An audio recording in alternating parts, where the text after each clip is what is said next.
और शुरुआत करते हैं एक खास बुलेटिन के साथ। पीएम नरेंद्र मोदी दिल्ली के विज्ञान भवन में उद्यमी भारत कार्यक्रम में शामिल हुए।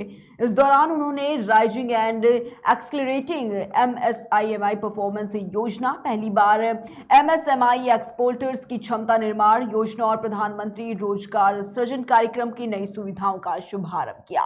पीएम मोदी ने इस कार्यक्रम में जनता को संबोधित करते हुए कहा कि भारत का एक्सपोर्ट लगातार बढ़े, भारत के प्रोडक्ट्स नए बाजारों में पहुंचे, इसके लिए देश में एमएसएमई सेक्टर का सशक्त होना बहुत जरूरी है। हमारी सरकार आपके इसी सामर्थ्य सेक्टर की असीम संभावनाओं को ध्यान में रखते हुए निर्णय ले रही है, नई नीतियां बना रही है। उन्होंने कहा कि लोकल उत्पादों को हमने ग्लोबल बनाने का संकल्प लिया है। कोशिश ये है कि मेक इन इंडिया के लिए लोकल सप्लाई चेन बने जो भारत के विदेशों पर निर्भरता कम कर सके, और इसीलिए एमएसएमई सेक्टर का विस्तार करने पर अभूतपूर्व बल दिया जा रहा है।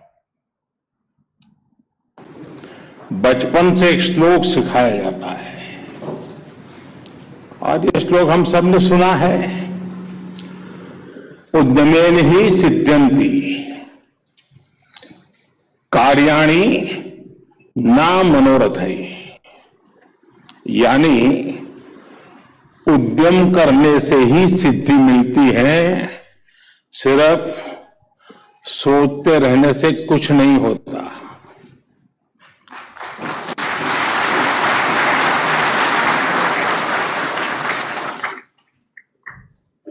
और सोचने वालों की कभी नहीं होती। इस श्लोक के भाव को अगर मैं आज के समय के हिसाब से थोड़ा बदल करके कहूं तो मैं ये कहूंगा कि एमएसएमई के उद्यम से ही आत्मनिर्भर भारत अभियान को सिद्धि मिलेगी। पंजाब विधानसभा में बजट सत्र के अंतिम दिन आज केंद्र सरकार की अग्निपथ योजना के विरोध में प्रस्ताव लाया जाएगा। मंगलवार को सदन में शून्यकाल के दौरान विपक्ष के नेता प्रताप सिंह बाजवा को जवाब देते हुए सीएम भगवंत मान ने कहा था कि अग्निपथ योजना राजग सरकार का एक तर्कहीन और अनुचित कदम है जो भारतीय सेना के बुनियादी स्वरूप को नष्ट कर देगा। बुधवार को मुख्यमंत्री भगवंत मान ने ऐलान किया था कि राज्य सरकार विधानसभा चुनाव से पहले जनता को दी गई गारंटियों के चरणबद्ध तरीके से पूरा कर रही है और इसी कड़ी में मुफ्त बिजली की गारंटी पूरी करने के बाद अब अगली गारंटी के रूप में पंजाब की महिलाओं को 1000 रुपए मासिक भत्ता दिया जाएगा। बजट सत्र के 5वें दिन सदन में बजट प्रस्ताव पर बहस के बाद सरकार की तरफ से जवाब देते समय मुख्यमंत्री ने कहा कि वित्तीय मामलों में वित्त मंत्री ने सरकार का रोड मैप पेश किया है। उन्होंने कहा कि पूरे सत्र के दौरान विपक्ष की ओर से महिलाओं को 1000 रुपए देने का मुद्दा उठाया जाता है। इस गारंटी को लागू करने पर होने वाले खर्च और पंजाब की आय बढ़ाने की योजना बनाई जा रही है। राजस्थान स्थित उदयपुर में दर्जी कन्हैयालाल की हत्या और फिर आरोपियों की गिरफ्तारी के बाद राज्य के पूर्व डिप्टी सीएम सचिन पायलट ने कहा कि आरोपियों को ऐसी सजा मिले जो उदाहरण बने। उन्होंने कहा कि पीड़ित परिवार को सारी मदद दी जाएगी। कांग्रेस नेता ने कहा कि आरोपी पकड़े गए हैं और फास्ट ट्रैक कोर्ट के द्वारा इन्हें ऐसी सजा मिले जो देश दुनिया में एक उदाहरण बने। पीड़ित परिवार के लोगों को सारी मदद प्रदान करेंगे और इस घटना में जो भी जिम्मेदार या कितना बड़ा कोई व्यक्ति या अधिकारी है उस पर सख्त कार्रवाई होनी चाहिए। सचिन पायलट ने कहा कि मैं इसे आतंकी हमला मानूंगा और सरकार ने भी कहा है कि इसे एक तरह से आतंकी हमले की नजर से ही देखना पड़ेगा। बुधवार को एक सर्वदलीय बैठक के बाद राज्य के मुख्यमंत्री अशोक गहलोत ने कहा कि राजस्थान सांप्रदायिक सौहार्द वाला शांतिपूर्ण प्रदेश रहा है। यहाँ की गौरवशाली सांझी परंपरा को कायम रखना हम सभी की अहम जिम्मेदारी है।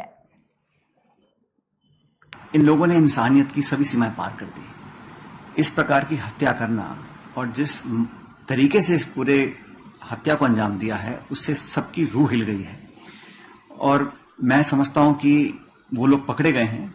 अब तुरंत प्रभाव से एक फास्ट ट्रैक कोर्ट के माध्यम से जल्द इन दोषियों को ऐसी सजा दी जाए कि पूरा देश और दुनिया में उदाहरण बने कि जो इस प्रकार की हैवानियत को अंजाम देते हैं उन लोगों की इस सभ्य समाज में, इस देश में कोई जगह नहीं है और इस काम को करने के लिए जो कुछ भी करना पड़े वो हमें करना चाहिए।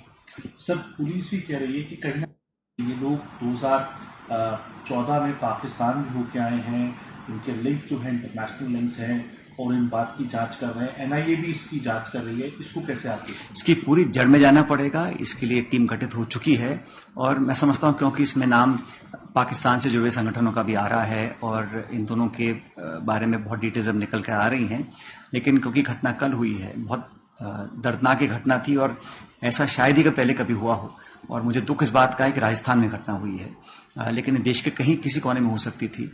लेकिन इसकी तह तक पहुंचना पड़ेगा और जो भी लोग संगठन इसके लिए जिम्मेदार हैं उसकी जड़ तक पहुंचकर उसको हमेशा के लिए उखाड़ना पड़ेगा, क्योंकि देश के लिए, समाज के लिए इस प्रकार की घटना अगर होती है तो बहुत चिंता का विषय है और लोगों में आक्रोश है। और मैं समझ सकता हूं कि अगर इस प्रकार की हत्या कोई करता है और जिस तरीके से इसको अंजाम दिया गया है वो रूह को हिलाने वाली है। और वही खबर उत्तराखंड से, जहां पर प्रदेश में मानसून की दस्तक के साथ ही कई स्थानों पर हुई बारिश सड़कों पर कहर पलकर बसी है। बात करें कि बीते दिनों हुई बारिश के बाद आए मलबे ने कुल 138 सड़कों की राह रोक दी है। इनमें से 92 सड़कों को खोल दिया गया है। प्रदेश भर में 46 सड़कें अब भी बंद है। वही गुरुवार सुबह बद्रीनाथ और गौरीकुंड हाईवे भी बंद हो गए। ऋषिकेश बद्रीनाथ राजमार्ग सीहोर बगड़ में भूस्खलन से बंद हो गया है, जिसके चलते देजीमांडा छातीखाल मार्ग से वाहनों का संचालन हो रहा है। उधर रुद्रप्रयाग गौरीकुंड राजमार्ग पर सोनप्रयाग में पहाड़ी से गिरे पत्थर की चपेट में आने से एक यात्री की मौत हो गई, जबकि 3 यात्री घायल हो गए हैं। खराब मौसम को देखते हुए अग्रिम आदेशों तक केदारनाथ को रोक दिया गया है। सुबह 8 बजे से 990 यात्री ही धाम रवाना हुए। वहीं गुरुवार सुबह से शुरू हुई बारिश से बद्रीनाथ राजमार्ग सीहोर बगड़ और गौरीकुंड हाईवे नौला पानी में बंद हो गया। बता दें कि चमोली जनपद में भी देर रात से शुरू हुई मूसलाधार बारिश से जिले में 12 ग्रामीण संपर्क मार्ग जगह जगह पर मलबे आने से बंद है। नंदनगर, पोखरी, देवाल, थराली विकास खंडों में कई सड़कें मलबा आने से बंद पड़ी हैं।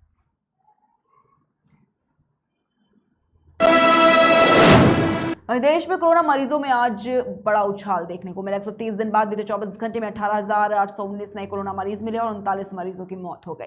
बुधवार की तुलना नए संक्रमित 4,312 से ज्यादा मिले हैं। नए संक्रमितों की संख्या में भारी बढ़ोतरी के साथ ही देश में सक्रिय केस बढ़कर 1,04,555 और दैनिक संक्रमण दर 4.16% हो गई है। गुरुवार को मिले नए केसों के साथ ही देश में कुल संक्रमितों की संख्या भी लगातार बढ़ती नजर आई। वहीं केंद्रीय स्वास्थ्य मंत्रालय के द्वारा अपडेट आंकड़ों के मुताबिक पिछले 24 घंटे में सक्रिय केस में 4,953 का इजाफा हुआ है। वहीं देश में सक्रिय केस 122 दिन बाद 1 लाख के पार पहुंचते नजर आए।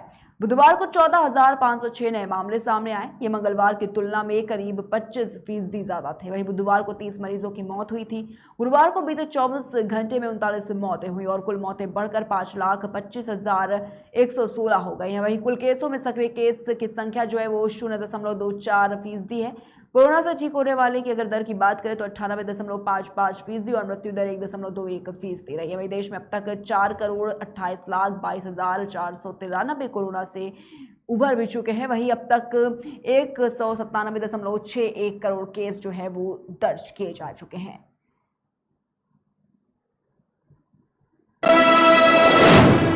रुकते एक छोटे से ब्रेक के लिए, जल्द हाजिर होंगे।